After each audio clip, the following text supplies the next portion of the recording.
Hi, ఈరోజు release అయిన ప్రేమిస్తావా cinema review చేసుకుందాం.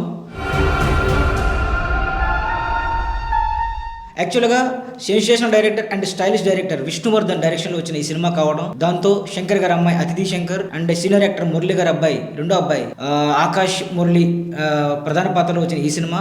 అంతేకాకుండా ఈ సినిమాలో సీనియర్ యాక్టర్ శరత్ కుమార్ గారు, ఖుష్బూ గారు అండ్ హిందీ యాక్ట్రెస్ కల్కి కొచ్చెన్ అండ్ ప్రభు గారు ఒక ఇంట్రెస్టింగ్ అండ్ ఒక ప్రత్యేక పాత్రను మెప్పించారు. సినిమాలో కనిపిస్తారు మనకి. యాక్చువల్ సాధారణ ప్రేమ కథ మొదలైన ఈ కథ తర్వాత మెల్లగా ఒక థ్రిల్లర్ జోన్ లోకి మారిపోయి ఆ తర్వాత ఇంట్రెస్టింగ్ ఒక ట్రూత్ తో సినిమా ముగుస్తుంది. అసలు ఇలాంటి twist and turns and interesting scenes తో అన్నిటికీ మించి ఈ సినిమా పోర్చుగల్ కంప్లీట్ గా నాకు తెలిసి సినిమా ఒక అరగంట తర్వాత సినిమా మొత్తం కూడా పోర్చుగల్లోనే సినిమా అంతా కూడా సాగుతుంది. సో మనం ఒక చిన్న పోర్చుగల్ ట్రిప్ వేసినట్టుగా ఉంటుంది ఈ సినిమా చూస్తే. ఆ లొకేషన్స్ కానీ, ఆ యాక్షన్ సీక్వెన్సెస్ కానీ, అన్నిటికీ మించి ఆ సీన్లు తీర్చిదిద్దే విధానం కానీ కొంచెం కొత్త ఎక్స్పీరియన్స్ మనకి ఇస్తుంది.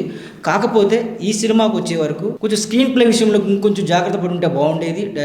డైరెక్టర్ అండ్ రైటర్ విష్ణువర్ధన్ గారు తన ఏ శైలిలో ఆ ఫిల్మ్ మేకింగ్ చాలా ఇంట్రెస్టింగ్ గా ఉంటుంది. దాంతో పాటు మ్యూజిక్ యువన్ శంకర్ రాజా గారి సంగీతం కూడా ఇంకొంచెం బాగా ఉండాల్సింది. సో ఒక్క పాట కూడా మనకి థియేటర్ నుంచి బయటకు వచ్చేసరికి గుర్తుండేలాగే ఉండదు. అందులో సినిమాటోగ్రాఫర్ అంటే family man web series cinematographer Eric Bryson గారు ఈ సినిమాకి సినిమాటోగ్రఫీ చాలా బాగుంటుంది. యాక్చువల్గా ఆ capturing the way capturing of Portugal అనేది చాలా grandeur and at the same time చాలా ఇంట్రెస్టింగ్ విజువల్స్తో ఆయన మనల్ని కాసేపు సిట్లో కూర్చునిలా చేస్తారు. కాకపోతే ఈ సినిమాకి వచ్చేసరికి ఈ నటీనటుల పర్ఫార్మెన్స్ సంబంధించి కొత్త యాక్టర్ అయిన ఆకాష్ మురళి పర్ఫార్మెన్స్ కొంతవరకు మెప్పించారని చెప్పాలి.